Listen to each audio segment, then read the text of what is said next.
Tuesday, Brenda. We're over here in Smyrna, right next to the Braves' Truist Park. You in Smyrna Beach? Yeah, no, Smyrna, Georgia, right up here. This is this. I'm still wearing my shirt. I'm trying to show you. This is day 2. It's the oldest daughter, the one that went to Alabama. She's still a good person. Still a good person. Hey, we got a great show in store today. Jason Caldwell, Auburn Undercover, bats leadoff, followed by Jake Wimberly, 105.9 The Afternoon Drive, ESPN in Jackson, Mississippi, and Rodney Orr, Tyler Insider. In between, we're going to talk about all 16 teams and how the SEC can reclaim its reputation as the best conference in America. Hey, take a picture of that QR code and subscribe to the channel.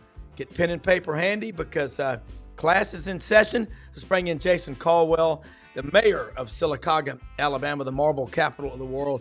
Jason, I stayed up late last night, watched Auburn out in Hawaii, and when I saw Andy Burcham after the game Saturday night, it was pretty late. He was coming out. He goes, I've got to leave in the morning at 8 and fly to Hawaii. And then he's coming back for the Iron Bowl. Yep. Kind of a busy week. So a lot of great stuff I saw on AU Undercover yesterday. So we're all ears.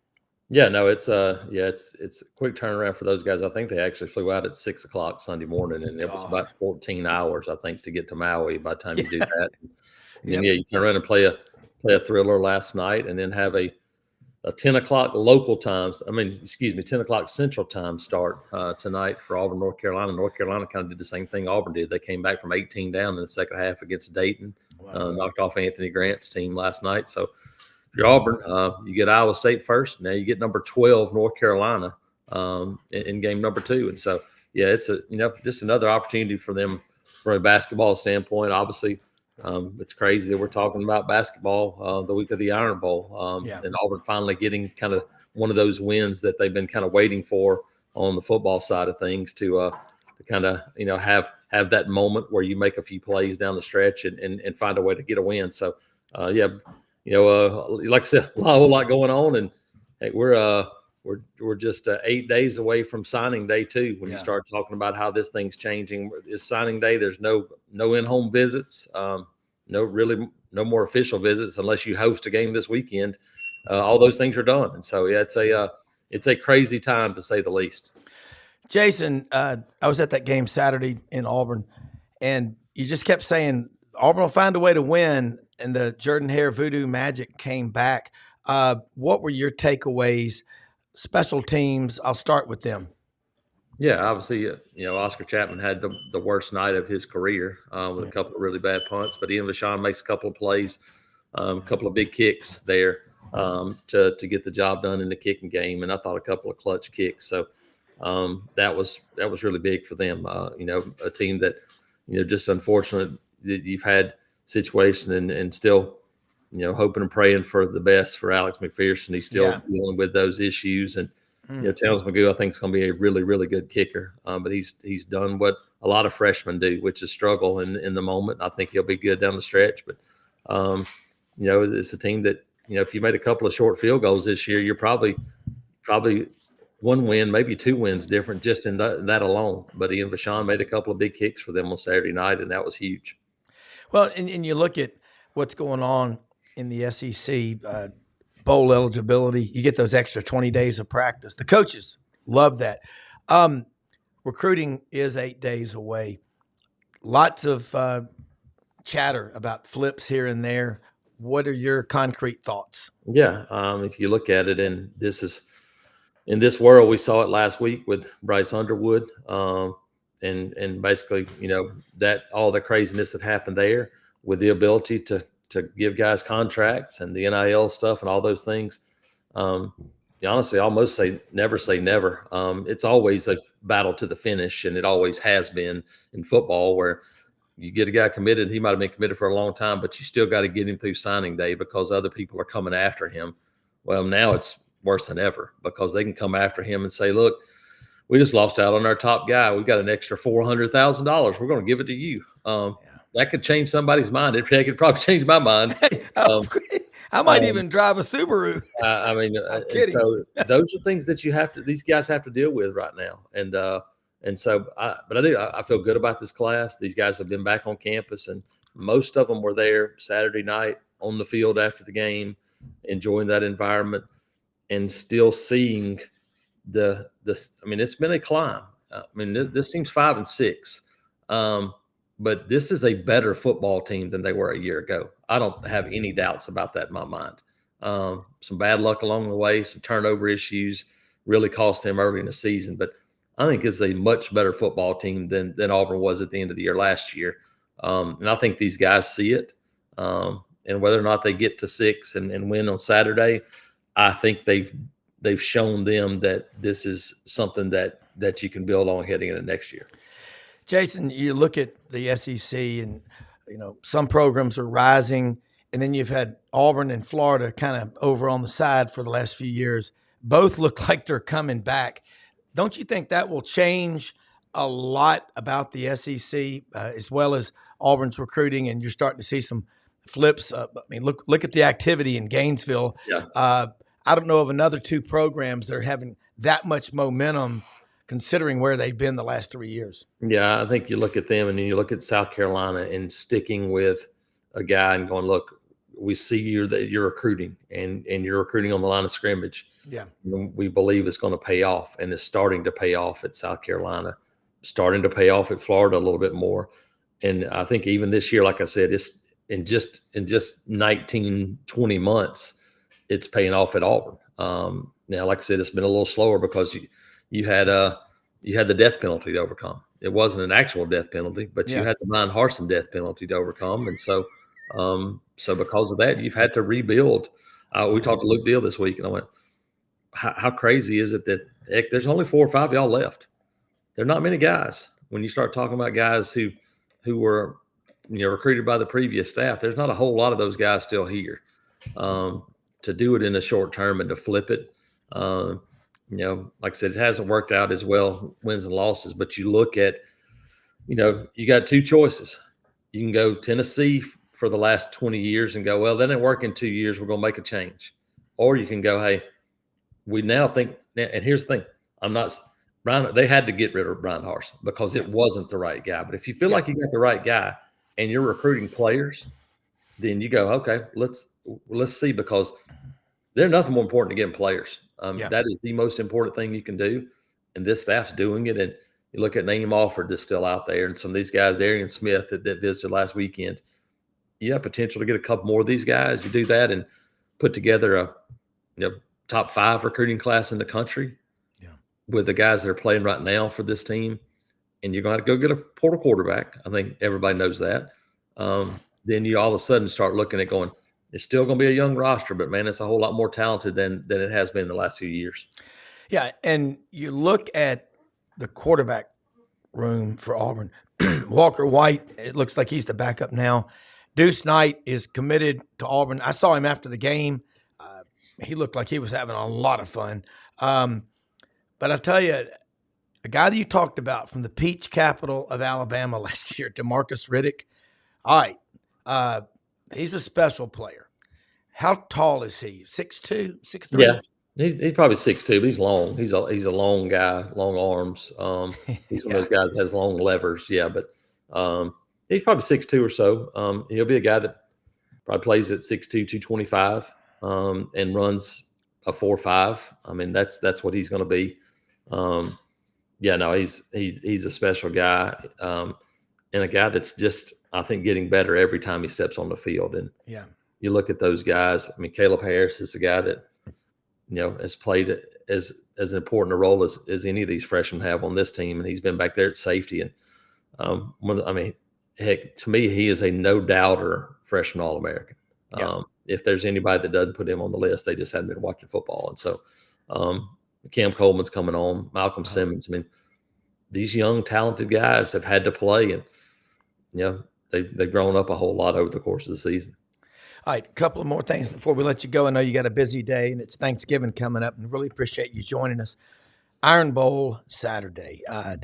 Auburn, I read your stuff yesterday, 6 straight losses, giving up an average of 46 points in those games. It's been a house of horrors. That's your quote. You're right. How do you see this game playing out Saturday with the way Auburn played and what happened with Alabama? And you don't know what their players are feeling because they're out of the playoff contention. Yeah, I think you look at it and it's still going to be an important game. It's a very important game for everybody involved. And so, what we saw Saturday from Alabama, we won't see this week. I just went through and finished up a defensive preview, and you look at their defense. I mean, they're still number 11 in scoring defense in the country, so they're still have done a good job of that because they've gotten a bunch of takeaways, and they've given up. They gave up a bunch of rushing yards Saturday, and they've given up over 200 yards rushing 3 times this season. But you start running down this list of guys, and you go 5-star, 5-star, 5-star. Yeah. I think I listed 13 or 14 5-stars on their defense in the 2 deep guys that'll be playing on Saturday. I mean, there's a bunch of those guys. So this is still a really talented group. Auburn did a good job Saturday against a talented defense, but it was at home. Playing on the road, you're going to have crowd noise to deal with, all those things. So I think it's going to be a battle. This Auburn team has competed and given itself a chance to win every game, including at Georgia.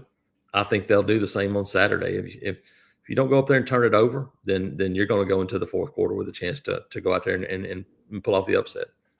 Of all the players on this Auburn team, they're starting 6 freshmen. I think DeMarcus Riddick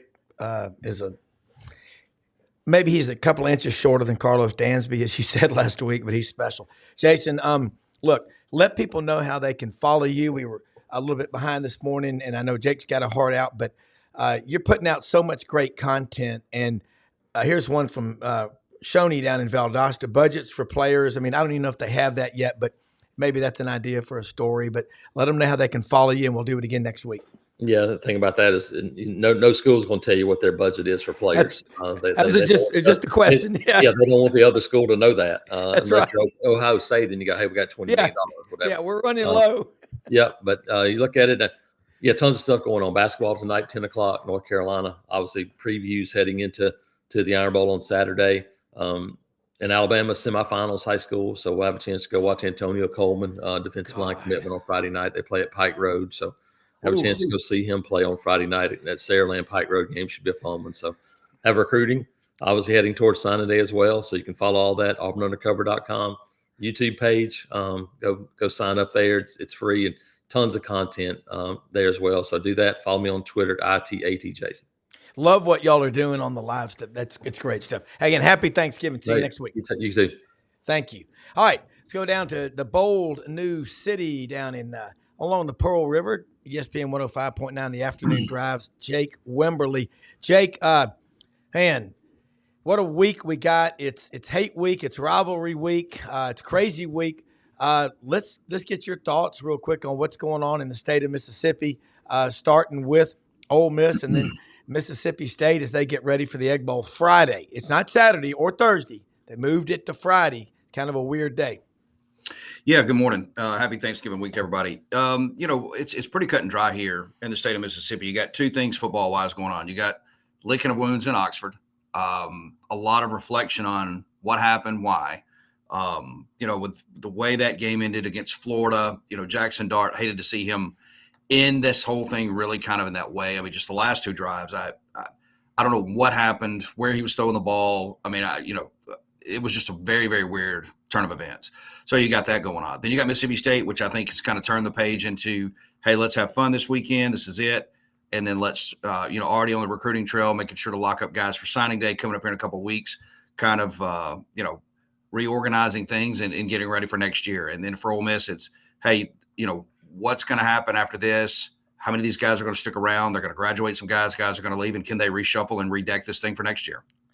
Did you say, or maybe it was Yancey, but 41 Ole Miss players in January are done either with eligibility or they're turning pro early, what have you? Is that a correct number, accurate? I've heard somewhere, that was not me that said that. That probably was Yancey. Okay. He would know that better than me, but I have heard somewhere in the 30s to 40s. So it's a big undertaking, and that's the thing that we're going to see moving forward is everybody thinks when they spend money that they're automatically going to be in. And we see now that that's not the case, and you're going to spend the money. I mean, look, everybody's, and I know we'll probably talk about this here in just a bit, everybody's trying to find a way now to get a 4th SEC team in this playoff. I don't think that there will be. I think we're at 3. I don't think there's a fourth that really deserves to be. And then when you start looking around the country, there's way too many 1-loss teams, 2-loss teams at other conferences. That's going to probably, catapult unless there's some upsets. We'll see where the committee kind of lines up tonight, but I just don't see it. Yeah, I called it Takedown Saturday. That was our theme yesterday. You had Ole Miss started off, then Alabama, then Texas A&M. And you've got right now Tennessee, Texas A&M, Texas, and Georgia. What's a crazy scenario? Texas A&M beats Texas, goes to Atlanta, and beats Georgia. Then Georgia's got 3 losses. A&M's got 3, and Texas has 2. And Tennessee's out there, assuming they beat Vanderbilt. What happens then? You're an engineer. You're good with these kind of possibilities. Yeah, let me pull up real quick the playoff rankings, the actual, and I know we got the infographic there on the screen. I want to look and cross-reference that, though, with what the actual committee said. So, I think the only way you get 4 teams in the playoff is just what you said. Texas A&M wins against Texas A&M or Texas. Then they go beat Georgia. I still think Georgia's strength of schedule will get them in, possibly. If you look at what potentially could happen tonight, Oregon stays at 1, Ohio State 2, Texas 3, Penn State 4. Indiana will fall. Notre Dame will probably slide to 5. And then Miami will move up to 6. I think that Georgia may move into 7. And then we'll see, one of the things that's very interesting is will Boise State jump the Big 12 and get that 4 spot? And I think a lot of people feel like that may happen. But I see Tennessee, Tennessee obviously at 7 where they're at, they're going to move up. If they win this weekend against Vanderbilt, they're in. So, excuse me, to your point, I think the only way you get 4 teams now is Texas A&M has to run the table. And I still think Georgia might get in with that 11 seed. I think Georgia gets in. I still maintain they're the best team in the SEC because of the win at Texas. And, yeah, they lost at Alabama, but they were down 28-0 and came back. I don't think they realized they could do it until it was too late. All right, so the interesting thing on the SEC, let's go back to Florida. That program, you hate to see a guy get hurt, Graham Mertz. DJ Lagway. Now, look, you and I both know, and Brendan, we know the history of quarterbacks. How good is DJ Lagway at this point in his career, in your opinion?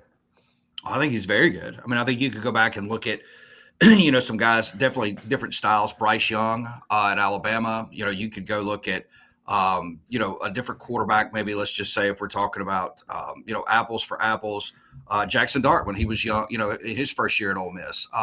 I think when you look at DJ Lagway, if he can stay healthy, and Florida will pay him, I would be shocked if he doesn't stay there. He will be one of the best quarterbacks in the Southeastern Conference next year. And, I was one of the ones I had Florida winning, way under 2, 3, maybe 4 games this year. They surpassed that. You got to tip the cap to Billy Napier, what he's done. And kind of the momentum as they win this weekend, they're going bowling. And that is you talk about a guy that's going to have a happy holiday. It's Billy Napier. They're already at 6. Correct. Yeah. So they should beat Florida State. But on the Buddy Martin show back preseason, we had to pick, and I picked the Gators to win 8. And I said they're going to win.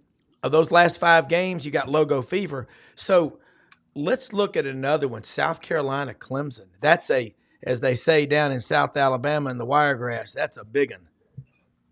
Oh, it's huge. And, you look at the way the committee, in front of last week, South Carolina and Clemson were 17-18. Colorado loses in front of them, they're gone. Texas A&M loses, they're going to back up. BYU and SMU. So you're looking at South Carolina and Clemson. They're probably going to move into that 13th, 14th spot, right? Tonight is what you would think. Yeah. That makes this South Carolina Clemson game even much bigger because depending on what happens, Clemson wins, they might squeeze in. The ACC very well could take 3 teams. If Southern Methodist was to beat Miami and then Clemson wins this coming up weekend, but then South Carolina could be that team with the strength of schedule that they have. Believe it or not, they could be that 4th SEC team that gets in. All right.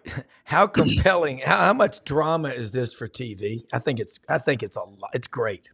Oh, it is. Each and every week is just fascinating. You look at Alabama, as they unraveled at Oklahoma this past weekend into live TV, everybody just jaws dropping that, that went up there and happened. I had Alabama not to cover. I had them to win. I thought it would be a close ball game for them. And my way too early matrix back in the spring, I had them. This is a game that could go sideways for them.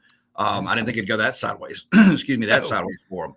But then every week it unfolds as something different. And this is like a play-in weekend again this weekend before we even get to the actual championship game weekend. So I love the drama of what we've seen this year. I think it's fantastic. The SEC as a collective probably doesn't particularly like it because right now the SEC is scrambling to get Big Ten's going to get 4 teams in. SEC trying to get a 4th. I don't know that's going to happen. Yeah, a few weeks ago, it was, would there be 5? All right, so, you cover the league so well. You look at Tennessee. They've got Vanderbilt. Vanderbilt, you're finding out how little depth they have. Tennessee beat UTEP 56-0. Vandy went on the road, lost 24-17 at LSU. What do you think happens in Nashville this weekend? Look, Tennessee's going to play 4 quarters, right? I mean, I think Tennessee will go win the ball game, but I think they know if you don't know now that you're going to have to bring it this year against Vanderbilt, then you don't deserve to be in the college football playoff. I like Tennessee to win the ball game this weekend, and I like them to be one of the SEC teams in the college football playoff. But they've got to bring it because Vanderbilt, this is a team that's had a remarkable season by their standards, and they would love to cap it right here with a win over Tennessee. All right, so you look at Oklahoma. They're bowl eligible now, 25th straight year. That's a hell of a record. They got to play at LSU. You wonder about LSU, and I talked with Frank Duffy over the weekend. We were together in Auburn for the game. Have they dialed, just mailed it in? Because Kelly looks like he is not in control of that team. You don't allow players to talk back to you. I mean, I grew up, you'd be on the floor picking up teeth if you talk back to your coach. And I don't have a problem with that. But people say, you can't do that anymore. Well, you can tell the kid, get off my field. What I saw in Gainesville that night that's inexcusable. No, you're right. I mean, it is. And we've talked about this. I think LSU, at least some players have melded in. I mean, obviously I don't think Brian Kelly or their staff has, but I think some players probably have. And, this is a game where if LSU is not careful, they will lose this game to Oklahoma. I think it could be one of the better games of the weekend. As you said, Brent Venables, they've got a newfound energy. I mean, look, this was an Oklahoma team that came into the season. They lost all 5 offensive linemen. They lost Dylan Gabriel to Oregon. The quarterback situation did not work out the way that they wanted it to this year. But they have somewhat of a reset. So, when you look at this, Oklahoma's playing with a breath of fresh air this weekend where LSU is not. And you just wonder, do they want to get out of there? I would not be shocked to see Oklahoma win that ball game. I wouldn't either. And then Arkansas goes to Missouri. We had Alyssa Lang on from SEC Network yesterday. She'll be sideline reporter getting ready, she said, for 19-degree weather. She is really excited about that. Because I said, did you get A&M Texas? All right, what do you think happens there? And you think Sam Pittman comes back, gets the axe, or just retires down to Lake Hamilton in Hot Springs and just recovers with his hip, is out of football for a year or two, and somebody pays him $3 million a year to come back and be their offensive line coach? What do you think? No, I think all of those are great questions. One of the things that we know it's a lot. It's a lot. Bobby Petrino made them better. And, they're 6-5, so they're going to play, postseason football. Eli Drinkwitz is a guy who, he's still real salty. I had him going 8-4 this year. I still think that, this game this weekend is going to be a heck of a ball game. I actually like favor Arkansas just, from a physicality standpoint. Yeah. As far as Pittman is concerned, you would have to think he's coming back. But here's the thing. If I'm the administration at Arkansas, I'm asking Pittman and Patino, or Bobby Petrinos rather, hey, is Petrino going to be back with you? Because if Petrino for some reason tries to parlay this into a head coaching job at a group of 5 school, there's tons of group of 5 openings right now. Yeah. If he's not going to be back, I don't know that you want to bring Pittman back, if that makes sense. So it does make sense to see, because without Petrino, there is no bowl eligibility this year. I fully believe that. Yeah.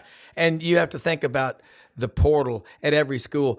Jake, before you go, what is an underlying story that people are not talking about that should be front and center, at the breakfast table and in the boardrooms in the SEC? Because, again, the reputation of the conference, the Big Ten people are having a lot of fun, but we don't want them dancing on the grave of the SEC. I can't imagine that happening. But if they get 4 teams in, the SEC only gets 2 or 3, What do you think? I think one of the stories has to be, pray to God the SEC doesn't go to 9 conference games. And I'm being serious, because I agree. You cannot go to 9 conference games. I mean, we see this year, because what has happened is very quickly, at least in my estimation, is the transfer portal and the ability to pay players openly now has leveled the playing field. I mean, that's why we're seeing the SEC, I think today, Georgia, can't stockpile players. Alabama can't stockpile players. They're still really good rosters, but Tennessee's able to thin things out. Texas can thin things out. I mean, Ole Miss can look, we may look up next year, South Carolina, the trajectory they're on, they may be one of the top teams. Florida. I mean, there's a lot of Auburn may rebound. So don't go to a 9th game, because with 8 already, we're cannibalizing the whole conference. If you go to an extra one, I mean, then you're talking about maybe 1-2 teams getting in. I don't think the league, now that we're all, one league and not 2 different divisions to where you're playing divisions and all that kind of stuff, I just don't think the league can do it. The Big Ten is going to be heavy. It always has been. I mean, you're going to see top heavy. I mean, if USC was to make a comeback, I mean, even that, Oregon, USC, Ohio State, Michigan, Penn State, you're going to have some combination of those teams. They're going to always seem to be top heavy, where the league and the SEC, they're going to continue to put the most players in the National Football League. They've got the best talent, but the talent is spread equally across the board now. And you can't go to a 9th game. Yeah. Well, we talked about it this summer. The lack of the 2s and the 3s that used to stick around in the SEC on the depth charts are going into the portal. But here's an interesting stat. If you look at the talent matrix, 24/7 composite index, the blue chip index, Georgia and Alabama still are 82 and 86% 4 and 5 stars on those rosters. But I think what's happening is that counts guys that have come in via the portal. If you had problems here, you're probably going to have them there. The grass ain't always greener, but I can promise you this: it's got to be mowed and fertilized. And there's a lot of there's no easy way in life.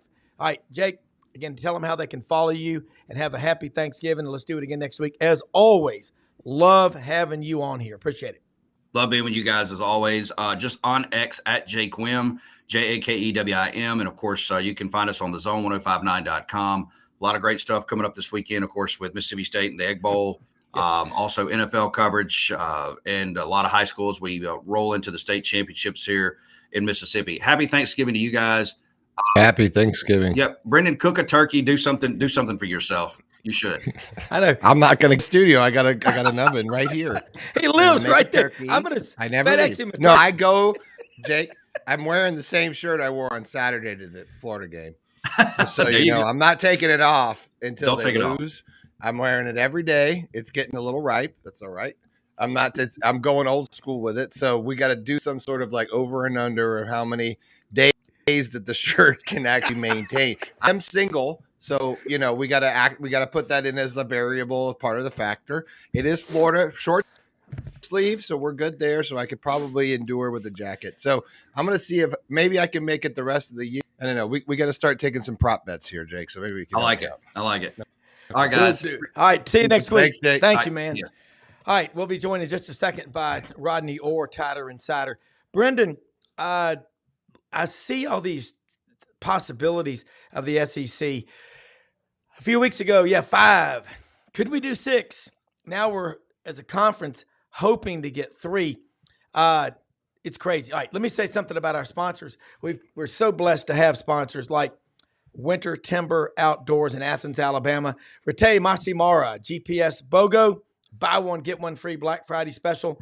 Take out your cellular phone, take a picture of that QR code. They are expanding throughout the footprint that is the SEC. All the shooting sports, duck hunting, deer hunting, quail, pheasant, turkey, they've got you covered. Over 2,000 shotguns, rifles, and handguns. They've got Glock, Sig Sauer. They've got all of them there in the store in Athens, Alabama, Winter Timbers. And they broke ground last week on the next store in Auburn, Alabama. They're going to be going to the SEC towns. Great people to work with. Kenny Winters, Dylan Monroe, his COO. Hands-on. The staff there, trained.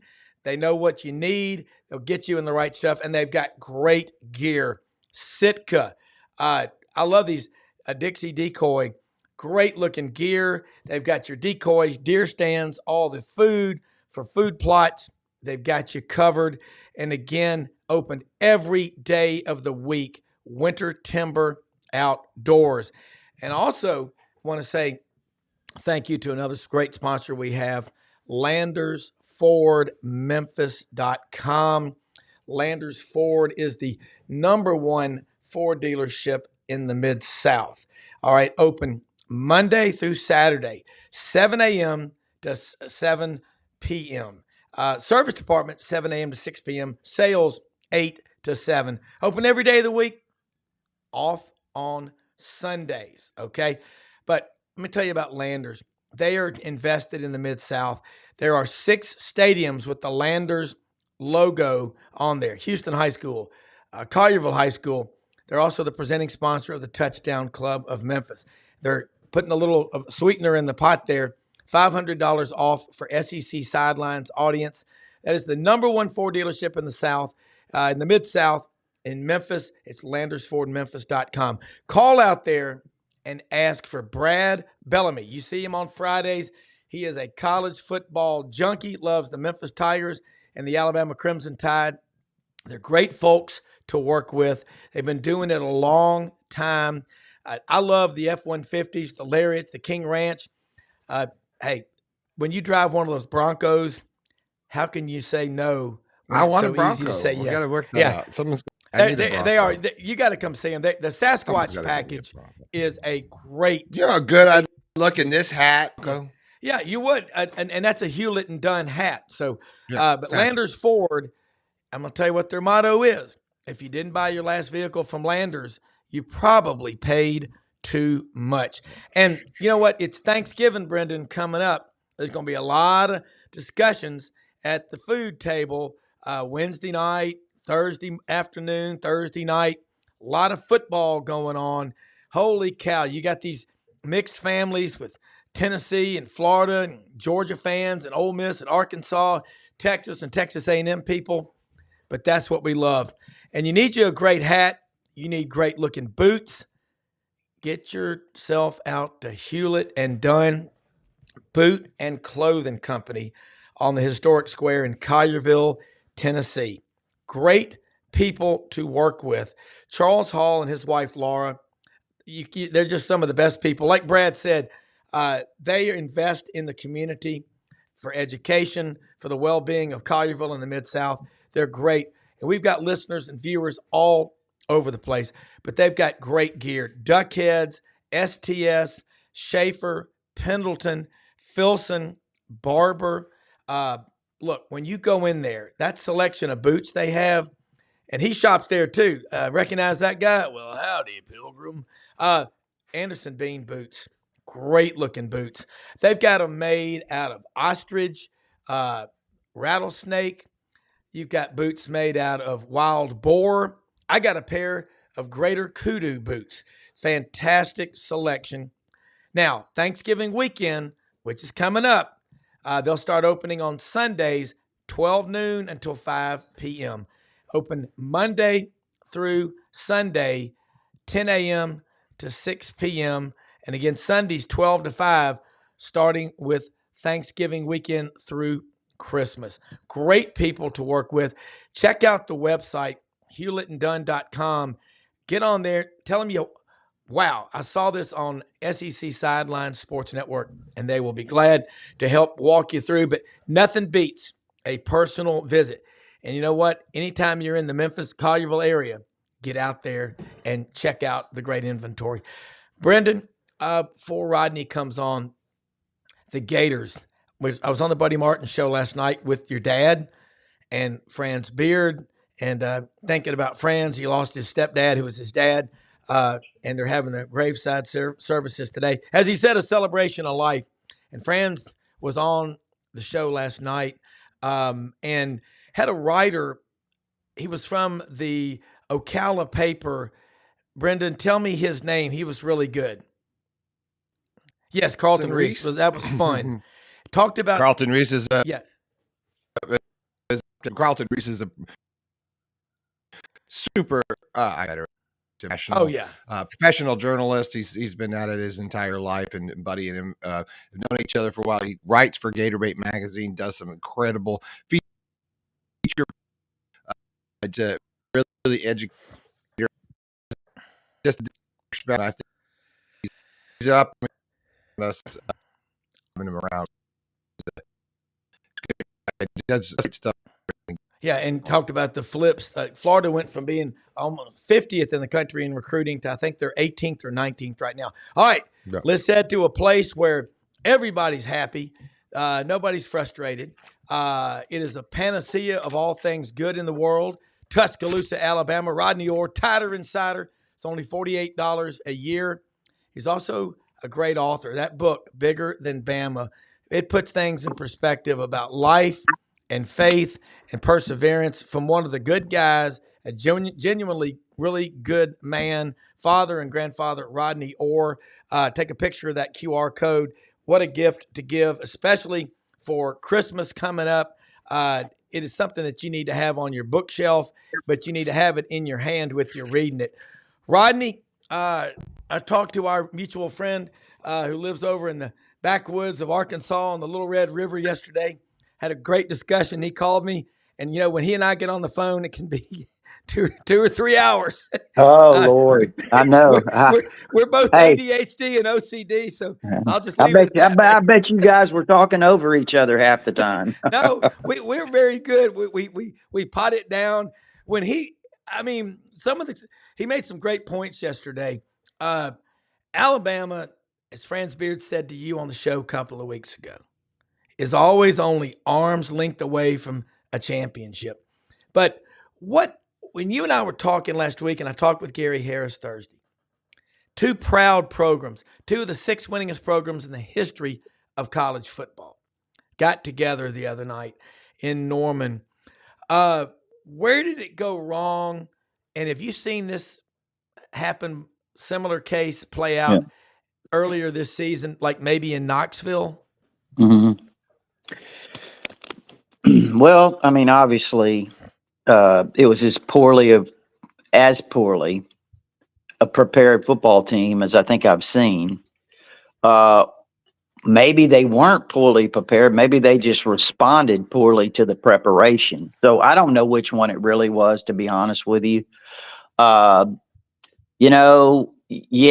and I know that a lot of people, I mean, obviously, Kalen DeBoer and his staff are held accountable for what happens on the football field. There's been a lot of mistakes.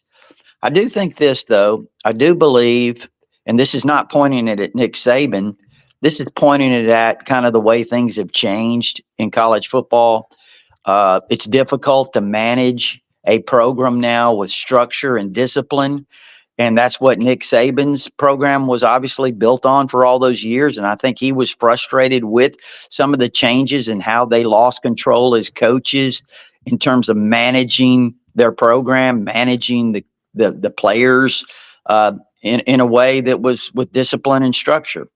So I say all that to say this is I think Kalen DeBoer's walked into some situations where it's been difficult. He's inherited some stuff.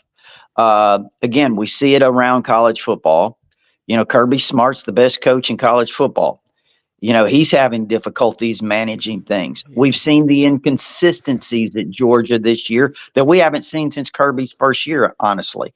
I mean, I say that to say, you look at the way they got throttled by Ole Miss a couple of weeks ago, right?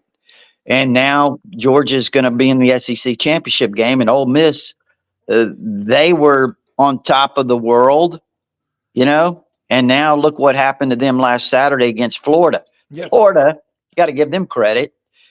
Look how poorly they had played. And I don't know that they played poorly. They just couldn't quite do the things they needed to do to win or to be successful. Now those things are starting to happen.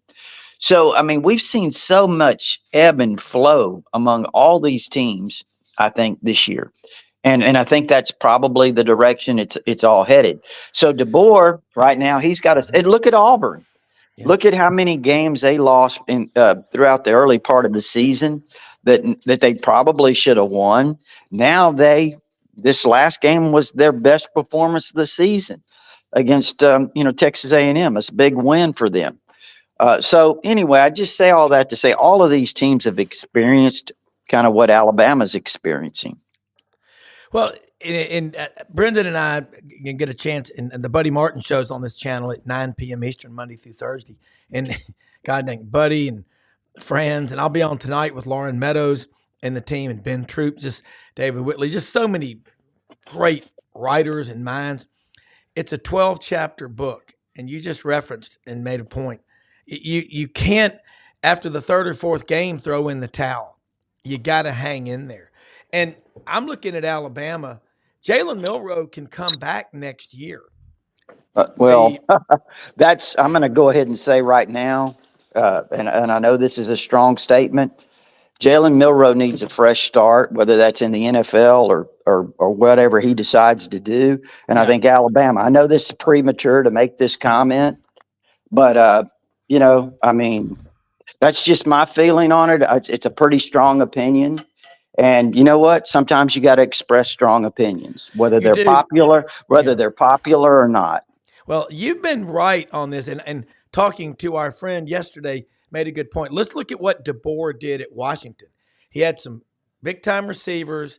He had some, he had a lot of those guys that were like a family, no problems with the offensive line, Joe Moore award-winning offensive line. Then you brought in Michael Penix Jr.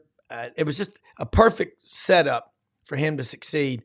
And you have been right about Jalen Milroe, and other people have said for the kind of offense Kalen DeBoer likes to run, someone like a Ty Simpson is a better fit. But how are you going to take out Jalen Milroe after he took you to an 11-2, 12 or 11-3 record, or 12-2 record last year? Either way, I'm with you. I think he's not comfortable being told to be a pocket passer. And by the way, first of all, let's be clear. He's not being told to be a pocket passer. Yeah, that's not what he's being told to do. Yeah, that is DeBoer's stat. I mean, that's his philosophy. That's his offensive system. Yeah. Yes. But they have tried to curtail things to fit what Milroe can do. And Milroe is the one that wants to be a pocket passer. And Milroe has been the one that's had to buy into what they see his skill set as. Okay. Yeah. And they've tried to do that. And they've been successful at times doing that. Here's the problem and this is coming from defensive coordinators. Yeah. Milroe's strength is a runner. Those are his legs. That's where everything starts with him. I don't know if Milroe understands that completely or not, or wants to accept that, but that's what it is. Yeah. So here's the thing.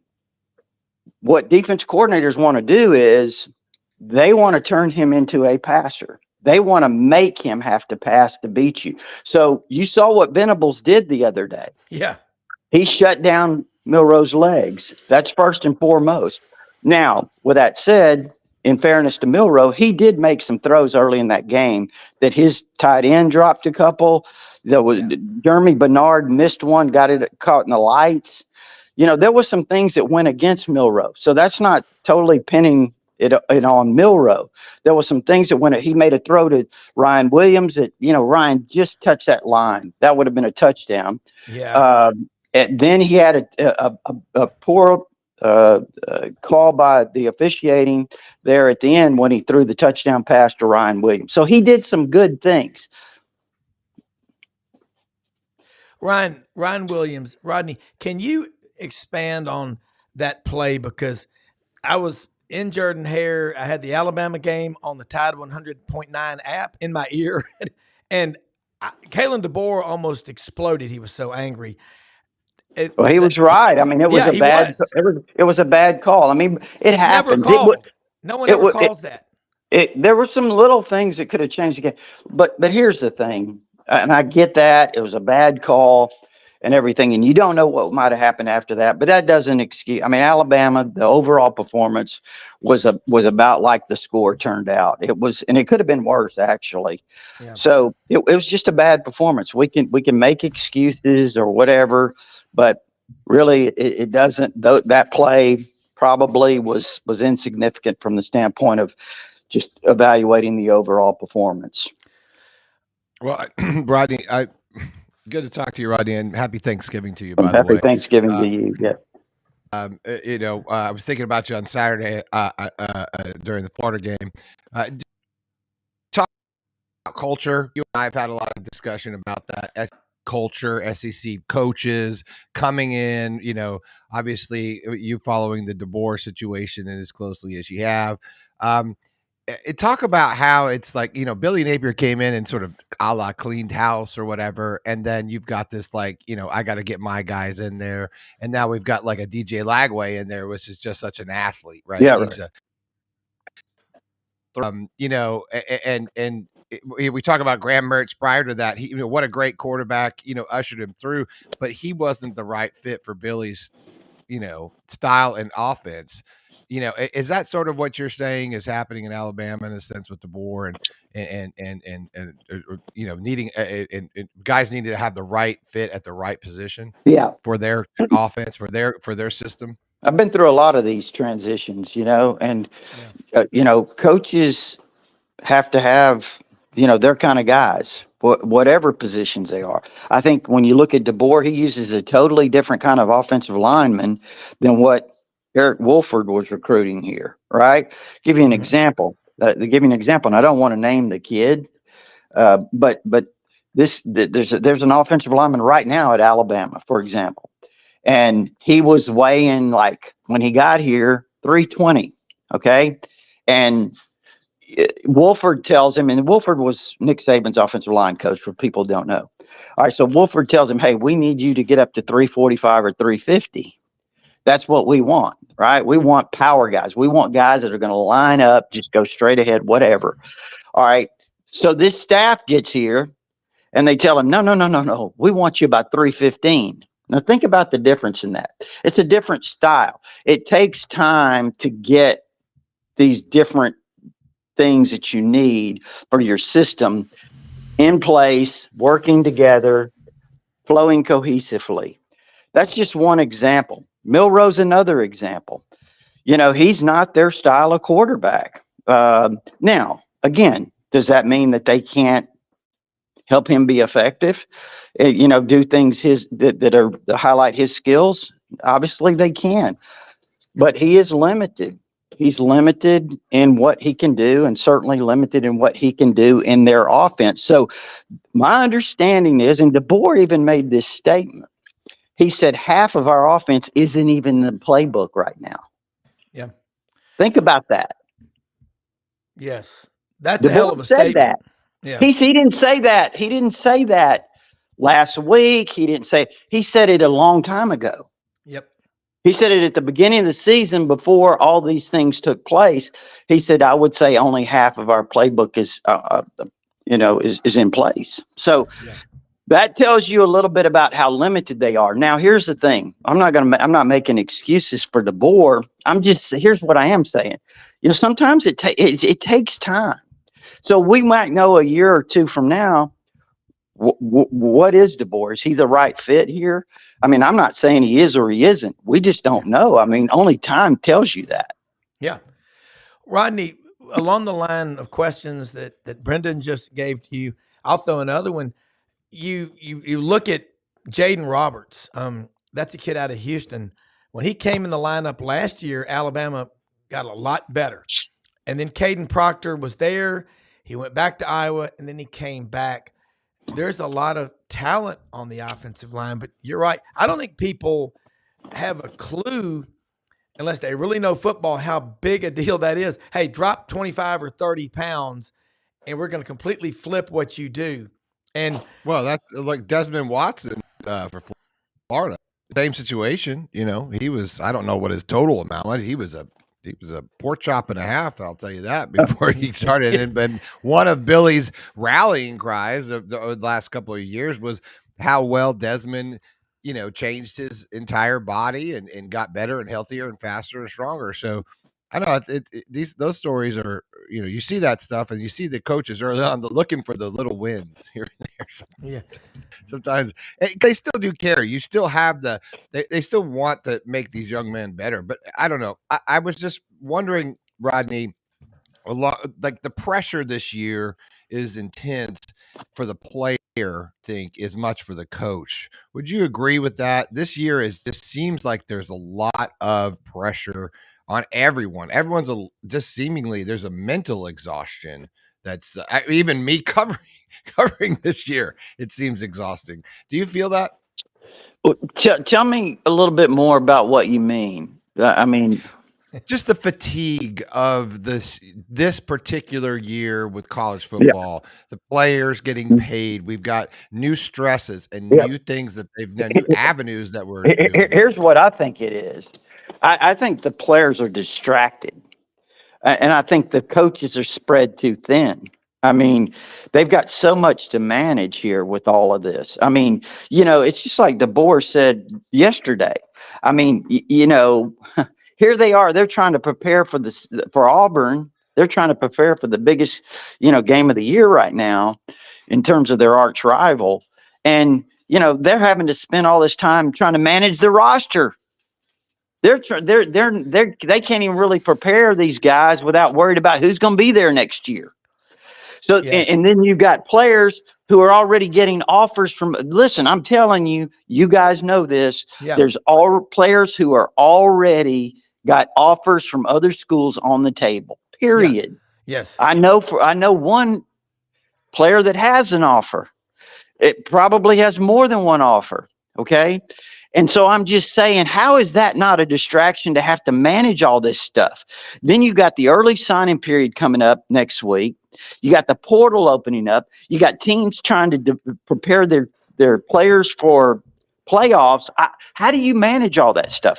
Coaches are spread too thin. Players are distracted by opportunities that they think are out there NIL wise. I think what you're saying, I think a lot of that kind of relates to what you're asking. Oh, and by the way, you got to go to college in class and you got a girlfriend and you're 18, 19 years old. And you got to deal with a bank account that might have 100,000 or 250 or more. Or what about all the people that are around you? Yes, that are asking for something. Well, I'll tell you, Rodney, a great example. I heard this. It was about 9 years ago. I had a conversation with the mother of a guy that was playing in the NFL. And he was a kicker, okay? Had played in the SEC. And he was constantly getting hit up for money by his former teammates in college. Absolutely. Who were making a hell of a lot more money than him, but were always broke. But hey, it's a real problem. I knew a former guy, played at Alabama, spent several years in the NFL, know him well, and he tells me all the time, he's got former teammates at Alabama, and this guy now is probably, he played at Alabama. His last season was 2009, the national championship year. He's got former teammates that are hitting him up for money. I mean, from his NFL days. Yeah. And I'm just saying that but right now, getting back to the current team or current players, that's happening everywhere. I mean, these guys, they're so distracted. There's deals being thrown their way. There's agents involved. I mean, there's so much going on. I mean, it's kind of all hard to, it's just really changed things. It's making betting on games and picking these games harder than I think anybody can ever remember. But you're right. You think about a kid, an 18, 19-year-old kid with 250 or 500. Now, like when Courtney Morgan, the general manager for Alabama, spoke to us in Memphis 3 weeks ago at the Touchdown Club, he said, look, probably, a lot of these kids, half of them, probably the parents or whatever other people are taking money from them, and the kids are being used as a commodity. I mean, absolutely. What they need to do, and I do this in my practice, put it in an age-banded trust or incentive-based trust. And I don't want to hear all the bull crap from other people going, you can't tell them how to spend the money. I know you can't, but if you're a parent, and all the people I've ever dealt with that have a lot of money, that's what I do, I've never once had a family give money to their 18 or 19-year-old kids that has a lot of money. And don't tell me all But this now stuff. it doesn't matter. The 18-year-old, 19-year-old kids are adults. Well, and they can okay, take but their here's money. the thing. And but I know, but I'm saying the parents haven't been involved oftentimes at all up to this point. And it doesn't matter if they're 18, 19 years old, because they got an agent saying, you're 18, you're 19 years old, brother, let's go run. I know, but like that's, and then when you add the gambling, pass it into this other thing, it is no longer the mafia blackmailing you because you were gambling on the black market and you got a bad bet with the bookie. Now your buddy can go bet for you on 45 different websites. You know what I mean? Like, we have a lot of bleed right now with the money. Like, and like Rodney said, you've got everyone stacking in front of you asking for a handout, right? And then you're trying to double your money. You're trying to be a business person. I mean, it's got to be intense because everyone's coming at you. Yeah. Well, I mean, Rodney, I talked to an NFL player, played 7 years in the league, and he still has all of his money. He played for Tennessee, and he was on the show a few weeks ago, Dan Williams, all SEC in 2009. And he said, I didn't spend my money in the NFL. He goes, they give you free housing. They give you a per diem every week. What do you need to spend money on? Put it away. I'll tell you the smartest. Y'all remember a guy named Patrick Willis that played linebacker at Ole Miss? Oh yeah, Ole Miss. Yeah. Okay, from over in West Tennessee, he was the number 23 player in the top 25 of Tennessee. Every paycheck he got, you know what he did with 50% of it in the NFL? He bought tax-free municipal bonds. And after 8 years, he walked in, had a press conference kind of on the spot and said, I'm done. See ya. And he's working for a tech startup out in Silicon Valley. I know he is because I know one of his best friends, Marcus Woodson, told me that. Right. Okay. But we're trying to pull it focus here. It's like, we're not talking about NFL guys saving money. Like, that story is age old. Is like guys who blew their money, didn't get paid. Guys who parlayed it into a bunch of cash who were nobodies. But like the pressure of what the athlete is having right now as a college athlete is got to be intense. I think there is some exhaustion, and I think we're seeing guys like these QBs are starting to feel these the pressure. And I'm not trying to say, oh, woe is me as a player. I just got to say, it's got to be some exhaustion there from both sides, because this is all new and no one knows, and we haven't even hit the playoffs. Well, think about this too. Think about social media. Right. Think about all of this it's not like your traditional media anymore, right? I mean, it's everybody. Right. There's message boards. There's Twitter or X or whatever it is. On your phones. Yeah. Everything. I mean, it's constant, man. Anyway, yeah. So, Rodney, you're right, though. And everybody here is right on this conversation. I'm just saying, I just wish we would teach financial literacy in high school as a course to let people know, hey, take that money and invest it.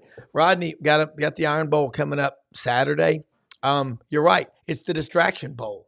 There's so many storylines. How do you think Alabama comes back from that Oklahoma loss? And I guess the players have always had to shield themselves from outside interference. Well, what do you think is going to happen? Well, I did a column yesterday. A matter of fact, I was so what I saw Saturday night had me so confused that my Sunday thoughts I did on Monday. I waited an extra day. Based on what I saw. So anyway, my thought is this, and it's a question. I said that basically, in summary, I said the big question is for Alabama, what's their mindset? Kind of like what you're asking. I don't know what the mindset's going to be. I could go back years ago and I could probably say, you know what? Auburn's going to win this game, and they might win it handily, because they just had their best performance of the year. They played really tough. They won a tough game. They showed a lot of mental toughness in that game. Okay. And I'm sitting here going, Alabama on the meanwhile, is they played had their worst performance of the season, and they didn't show anything mentally that impressed me. Okay. So what's their mindsets coming into this game? If you look at it from that perspective, Auburn has a big edge as you go in this game. But here's the thing. We've seen these teams one week look like world beaters, and the next week they're awful. Yeah. So I don't know what to say on that. I don't know how Alabama responds. I do think that Kalen DeBoer's got a huge task on his hands to get his players focused, because look, the chances now, Alabama does still have a slim chance. I don't know what the percentage is, what ESPN has it, or whoever puts that. 24%. Yeah. See, they still have a chance. They still have a chance at the playoffs. Right. So can you get that? Can you use that as motivation? Do the players care? Do the players care?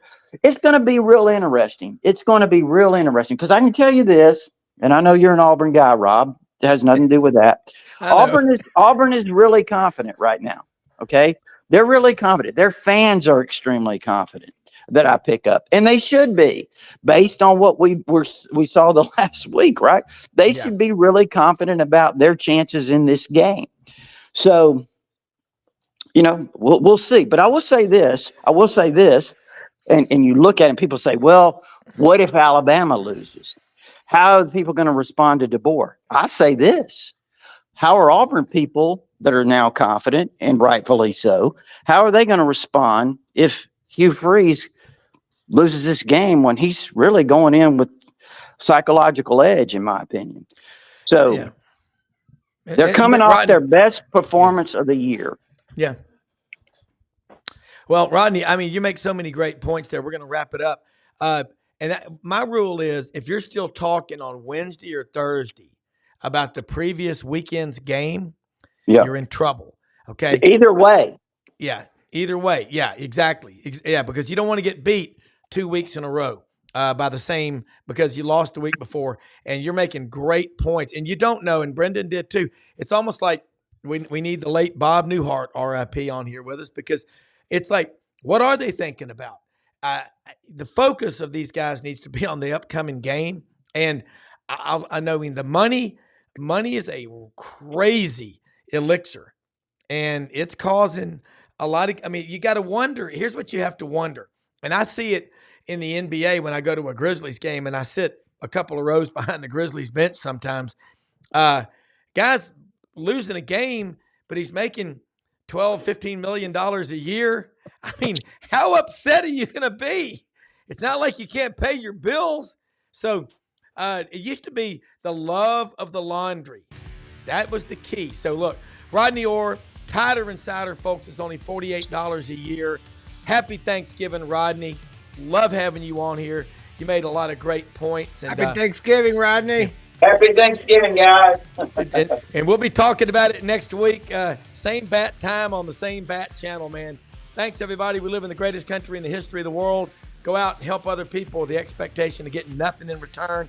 For executive producer Brendan Martin, again, happy day before Thanksgiving, man. We'll see you in the morning. Bye, everybody. Watch the Buddy Martin Show tonight, 9 p.m. Eastern. We'll be on. Again. I'll be on there. I never leave. Sure.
In a perfect world, you'd set a health goal and results would happen overnight. In this world, the real world, it takes time, dedication, and the right support to achieve your best self. The Vitamin Shop's health enthusiasts are here to make sure you're not wasting a single moment on the wrong supplements. From the highest quality sports nutrition and superfoods to the most sought after trends, you'll find a huge variety of science-backed solutions for every goal. And the people to help guide you along the path to greatness. Unbelievably, every 2 minutes in our communities, a child is either bought or sold for sex. I am Ari Dickey, board member for the Nashville Anti-Human Trafficking Coalition. Join me and millions of others in our fight against human trafficking and for its victims by helping to educate the most vulnerable among us, our middle and high school students. Go to nhtcoalition.org, become a partner, and help keep our families safe, because none of God's children are for sale.